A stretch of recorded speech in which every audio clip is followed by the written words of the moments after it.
जय हिंद दोस्तों। पेंशनर्स को नहीं मिलेगा 8वें वेतन आयोग का लाभ। 1 जनवरी 2026 से नहीं बढ़ेगी पेंशनर्स की पेंशन। जी हां दोस्तों, ये मेरे वक्तव्य नहीं है, ये मैं नहीं कह रहा हूं। आप तमाम सोशल मीडिया पर जाकर के देख लीजिए, एक्स पर देख लीजिए, फेसबुक पर, यूट्यूब पर जाकर देख लीजिए। लेकिन ये चीजें क्यों आ रही हैं बाहर? ऐसे ही नहीं आ रही हैं दोस्तों। इवन की अखबारों में भी ये चीज अब छप करके आना शुरू हो चुकी है कि 8th पे कमीशन क्या 8वें वेतन आयोग के दायरे से बाहर होंगे। 69 लाख पेंशनर्स, गिरेगा कर्मियों का मनोबल। और ये चीजें ऐसे ही नहीं आ रही हैं दोस्तों, आपको पता होना चाहिए कुछ संगठन इस चीज की मांग को लगातार सरकार के आगे उठा रहे हैं और पॉइंट रेज कर रहे हैं इस चीज को। और क्यों कर रहे हैं दोस्तों?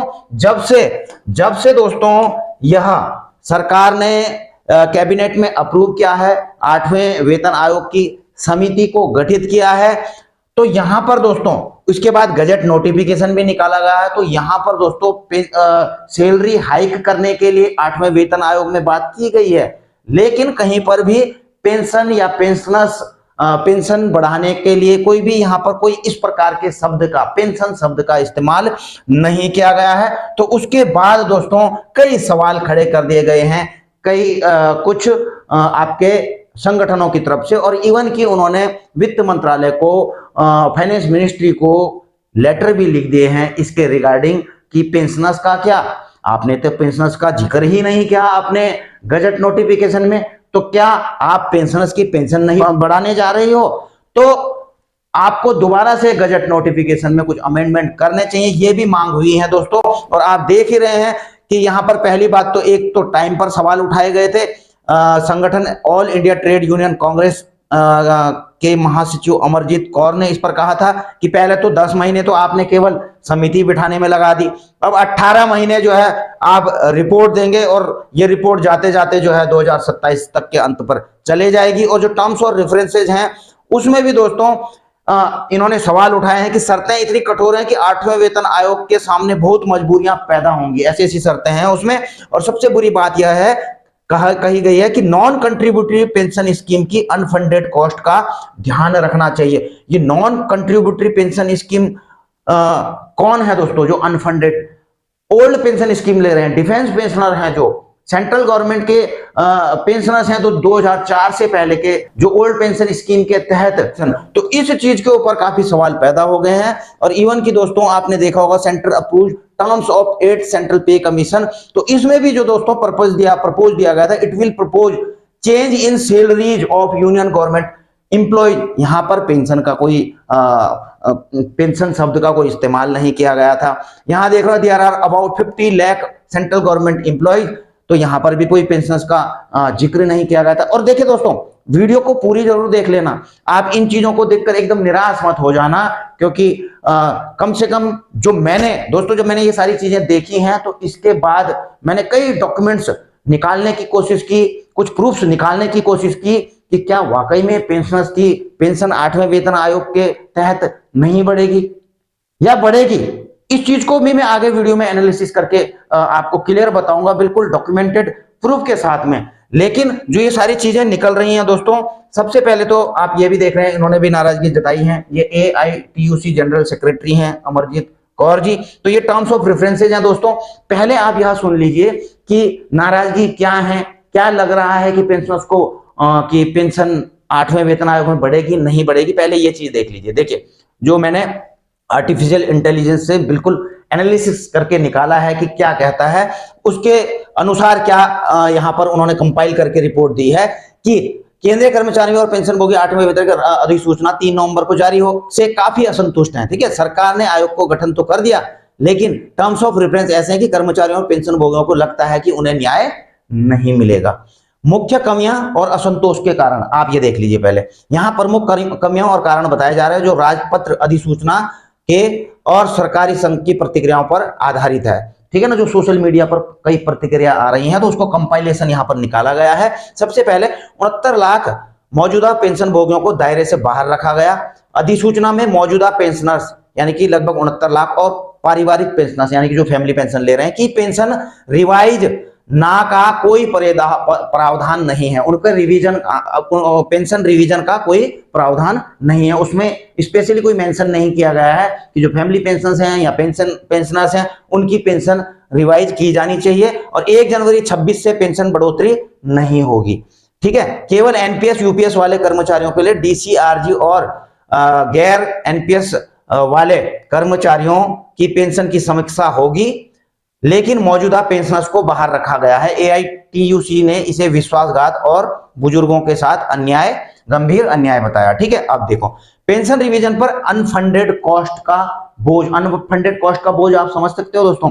एनपीएस में कंट्रीब्यूटरी स्कीम है, इंप्लॉय कंट्रीब्यूट करता है अपनी सैलरी से, उसके बाद उसको पेंशन मिलती है, गवर्नमेंट भी करती है उसमें कुछ परसेंट, 14%, 10% ये करते हैं। ठीक है, वैसे ही जो यूपीएस है उसमें भी दोस्तों वो भी कंट्रीब्यूटरी स्कीम है, उसमें भी इंप्लॉय भी करता है, एम्प्लॉयर भी करता है, उसके बाद उनकी पेंशन मिलती है।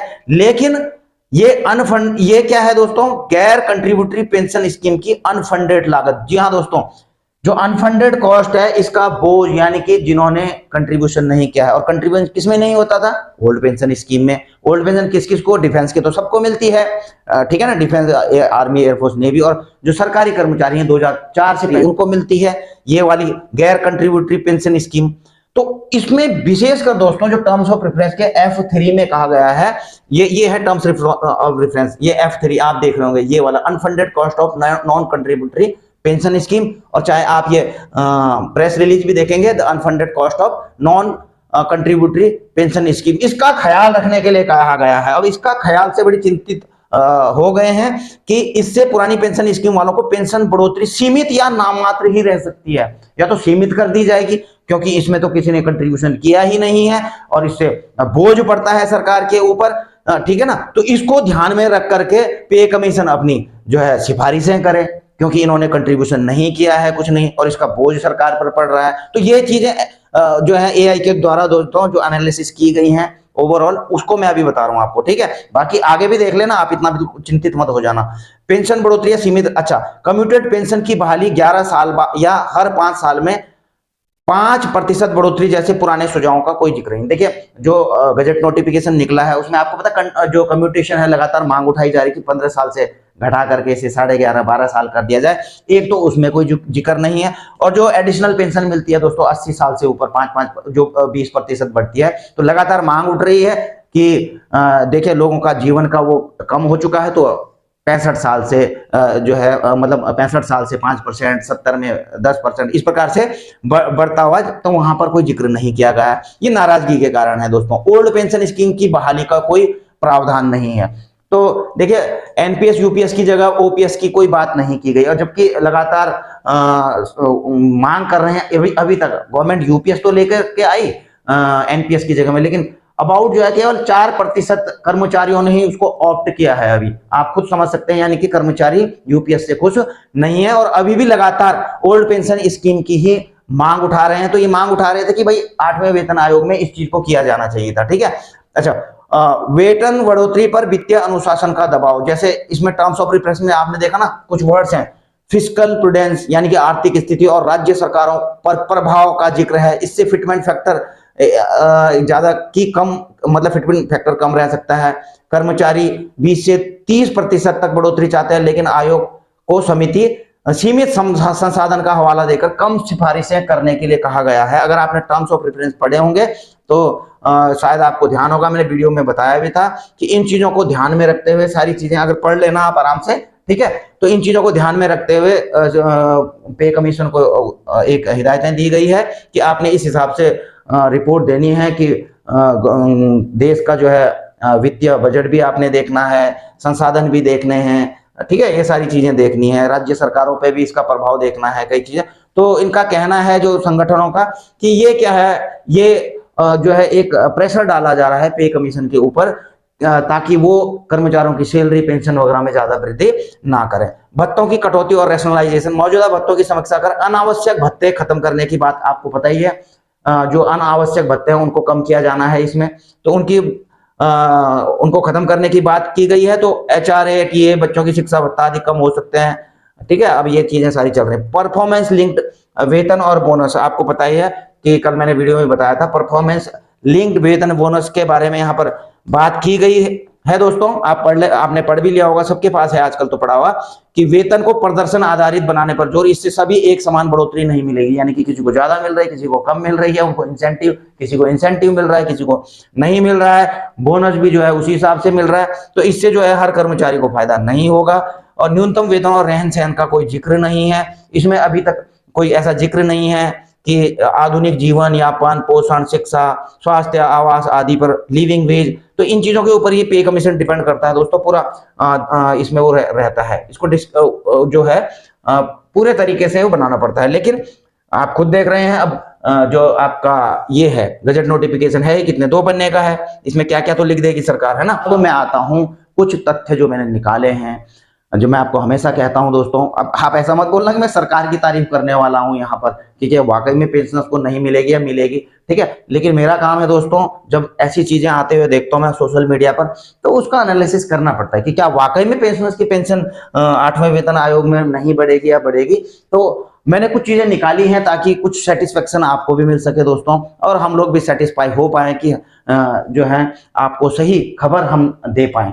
आपको पता होना चाहिए दोस्तों, अभी 2025 में एक फाइनेंस बिल लेकर के आई थी, और वो भी ठीक वेतन आयोग से पहले कई सवाल खड़े हो गए थे कि क्या अब पेंशनर्स को वेतन आयोग का लाभ नहीं मिलेगा, मिलेगा, क्या है, क्या करने जा रही सरकार, कई सवाल खड़े हो गए थे। तो सरकार ने दोस्तों इसके ऊपर जवाब भी दिया था, आप देख रहे हैं पंकज चौधरी जी, इन्होंने जो है ministry of state for finance government of India, तो एक सनमुर्गन जी हैं, उनको जवाब दिया गया था, उन्होंने ड्यू लेटर भेजा था फाइनेंस मिनिस्ट्री को, तो उनको इसके रिगार्डिंग जवाब दिया गया था, ठीक है। अब क्या जवाब था देखिए, ये है ऑफिशियल लेटर दोस्तों, इनसे पता लगता है कि क्या वाकई में पेंशनर्स को पे कमीशन का लाभ मिलेगा या नहीं मिलेगा। कुछ चीजें पकड़नी पड़ती हैं दोस्तों। देखिए एक स्लाइड थी वहां पर, जब यहाँ पर अश्विनी वैष्णव जी ने एक स्लाइड वहां पर प्रेजेंटेशन दी थी 8वें वेतन, बोला कुछ नहीं किसी ने, लेकिन कहीं दिख नहीं रहा पेंशनर्स लिखा हुआ, लेकिन कुछ चीजें हैं जहां आपको ये चीज दिखेंगी। ये जवाब था दोस्तों मिनिस्ट्री ऑफ फाइनेंस का कि in this regard I would like to inform that the legislation regarding validation of the CCS pension rule and principle for expenditure on pension liabilities from the consolidated fund of India is validation of the existing pension rule and does not alter any change or existing civil or defense pension। कि जो हम ये finance bill लेकर के आए हैं, इसमें कोई भी ऐसा बदलाव, जो पुराना जो सीसीएस रूल है उसी के तहत चल रहा है, इसमें कोई बदलाव नहीं किया गया है। The government has announce setting up 8th central pay commission. देखिए इस जवाब में 8वें वेतन आयोग का अभी उस समय ये मई का है दोस्तों, उस समय अनाउंस नहीं हुआ था, अनाउंस तो हो गया था लेकिन समिति गठित नहीं हुई थी। तो 8वें वेतन आयोग in January 2025 the 8th CPC will make appropriate recommendation with regard to issue related to pay and other benefit of central government employee. देखिए यहां पर जो है 8वें वेतन आयोग को भी लेकर के आया गया था कि जो है वेतन आयोग इनको देगा, ठीक है। अब देखिए दूसरी चीज और लेकर के मैं आया हूं, एक और प्रूफ, ठीक है। जब इन्होंने अश्विनी वैष्णव जी ने प्रेजेंटेशन दी थी दोस्तों समिति गठित करने के ऊपर, तो देखिए 8वां वेतन आयोग के ऊपर सब कुछ कहा गया था। The commission will make recommendation with in 18 month. सबसे वाली नीचे वाली लाइन देख लेना दोस्तों, आपको मिल जाएगी सोशल मीडिया पर भी। The commission recommendation will cover nearly 50 lakh central government employ, 50 lakh तो गवर्नमेंट के एम्प्लॉय हैं उनको कवर करे भी, इंक्लूडिंग डिफेंस सर्विसेज पर्सनल, यानी कि जो डिफेंस सर्विस के पर्सनल वो तो है ही, ठीक है। एंड ये है वाला main, and nearly 69 lakh pensioners, यानी कि और तकरीबन 69 लाख पेंशनर्स को इसमें कवर किया गया है, कमीशन रेकमेंड करेगा। अब आप सोच रहे हैं यार गजट नोटिफिकेशन तो ऐसा निकल गया था, उसमें पेंशन लिखा ही नहीं था, मैंने आपको नॉन कंट्रीब्यूटरी वाला मैंने आपको दिखाई दिया है, तो कहीं ना कहीं दबाव तो है, कहीं ना कहीं दबाव तो है, लेकिन ऐसा कहीं नहीं है कि पेंशनर्स को नहीं मिलेगा। स्पेशली कहा गया, अब जैसे मांग उठ रही कि स्पेशली लिखिए उसमें कि पेंशनर्स को भी दिया जाएगा, कि पहले 26 के पेंशनर्स को, पहले के पेंशनर्स को दिया जाएगा, 26 के बाद के पेंशनर्स को दिया जाएगा। कई सवाल उठ रहे हैं दोस्तों उस पर, लेकिन गवर्नमेंट इस चीज पे बिल्कुल क्लियर है। उन्होंने पहले ही कहा हुआ है फाइनेंस बिल में कि भाई सीसीएस रूल के तहत जो है आपको पेंशन मिलती रहेगी। और पेंशन क्या मिलती है दोस्तों, आपको पता ही है, जो आपकी सैलरी होती है उसका 50% मिलती है। ओपीएस की बात कर रहा हूं, जो ओल्ड पेंशन स्कीम से ले रहे हैं, उसका 50% मिलती है पेंशन। जो फैमिली पेंशन है जितना मिलता है उतना मिलता रहेगा, जो सीसीएस रूल है। तो इसमें ऐसा कोई चीज नहीं है। तो कुल मिलाकर के आप जो है पिछले पे कमीशन भी देखेंगे दोस्तों, तो पे कमीशन में सैलरी बढ़ती है दोस्तों, एक फिटमेंट फैक्टर आता है कि भाई इतनी सैलरी बढ़ेगी, ये अलाउंसेस बढ़ेंगे, वो बढ़ेंगे, ठीक है ना। उसी के अकॉर्डिंग जो सैलरी बढ़ती है, जो फिटमेंट फैक्टर आता है, उसी के अकॉर्डिंग जो पेंशनर्स आते हैं उन पर भी वो फिटमेंट फैक्टर लागू हो जाता है। आपने देखा ही होगा पिछली बार 2.57 था, तो सारे पेंशनर्स को जो है 2.57 फिटमेंट फैक्टर वो सीधा पेंशनर्स के लिए भी कर दिया गया। तो कुल मिलाकर के और अलाउंस वगैरह तो दोस्तों पेंशनर्स को वैसे भी नहीं मिलते हैं, तो एक जो फिटमेंट फैक्टर होगा वो तो कर ही देंगे कि बेसिक में इतना फिटमेंट फैक्टर होगा, बाकी पेंशनर्स को तो और कुछ नहीं मिलना है, पेंशनर्स को केवल फिटमेंट फैक्टर ही मिलेगा, वो अलग से नहीं मिलेगा, जो सर्विंग को होगा वही पेंशनर्स के लिए कर देंगे।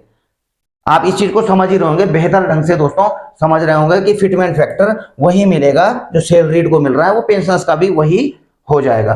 तो अब इस चीज पर लगातार भले ही दबाव बढ़ाए जा रहे हैं दोस्तों कि अलग से पेंशनर्स का मेंशन करो, हालांकि मुझे नहीं लगता कि ऐसा कुछ है, लेकिन हाँ जरूर कुछ वर्डिंग यहाँ पर आई है जिससे कि कुछ दबाव यहाँ पर महसूस हो रहा है कि भाई इनकी the unfunded cost of non contributory pension scheme, यानी कि ओपीएस वालों के लिए, ओपीएस में कुछ पर, लेकिन ऐसा नहीं है कि इस चीज को जो ओपीएस में पेंशन ले रहे हैं उनको जो है पे कमीशन से बाहर रखने की बात की गई, ऐसा कुछ यहाँ पर है नहीं। और दोस्तों मुझे तो पूरा विश्वास है कि सभी को मिलने वाला है, ठीक है ना। बाकी और मैंने ये अपने उससे आपको बता भी दिया है, बाकी आप क्या सोचते हैं इस बारे में दोस्तों, आप भी अपनी राय कमेंट बॉक्स में जाकर के लिख सकते हैं। मुझे पता है वीडियो थोड़ा लंबी हो चुकी है, लेकिन ऐसी चीजों को चर्चा करना, इस पर जो है कुछ तथ्य सामने रखना, सच्चाई सामने लाना हमारा काम है दोस्तों, ठीक है ना। और जो आप के मन में सवाल आ रहे हैं फिर लगातार जो है जो संगठन है क्यों सवाल उठा रहे हैं, देखो संगठनों का काम है हर पॉइंट को, छोटी छोटी चीजों को पकड़ना, उसमें वो तो देखिए दोस्तों लोकतंत्र में होता भी है कि चाहे अपोजिशन इसीलिए रहता है, उसी प्रकार से संगठन भी रहते हैं दोस्तों, संगठनों को भी देखना पड़ता है छोटी छोटी चीजों को पकड़ के उस चीज पे सवाल खड़े करना, और सवाल, और ये सही भी है, ऐसा नहीं कि मैं ये इस चीज को गलत, लगातार जब सवाल खड़े होंगे दोस्तों वो चीज क्लैरिटी आती है, गवर्नमेंट पर भी दबाव जाता है इस चीज का, ठीक है ना, कि कहीं ऐसा नहीं कि हम थोड़ा कहीं पर कुछ ऐसे करने जा रहे हैं तो संगठन इकट्ठे आ जाए और रैलियां धरना प्रदर्शन शुरू हो जाए, तो ये चीजें होती हैं। अब वो वही संगठन अगर सरकार की ही तारीफ करने लग जाए तो सरकार ने तब तो दे ही दिया कुछ, अपोजिशन अगर जो है सरकार की रूलिंग गवर्नमेंट की तारीफ कर दे तब तो चल गई सरकार, वो तो फिर उन्होंने तारीफ कर दी तो फिर वो अपोजिशन बनेगी ही कैसे सरकार। तो यही है लोकतंत्र दोस्तों, यहाँ पर संगठन लगातार उठाते ही रहेंगे मांग, संगठन भी सरकार पर दबाव बना करके रखेंगे ताकि कहीं गवर्नमेंट गलती से कुछ ऐसी चूक ना कर जाए, ठीक है ना, जिससे पेंशनर या फिर सैलरीड का कोई ऐसा नुकसान हो, ठीक है ना। बाकी आप अपनी राय दे दीजिए, वीडियो यहीं पर होंगी समाप्त, जल्द मिलेंगे नई वीडियो में नई जानकारी के साथ। जय हिंद, वंदे मातरम।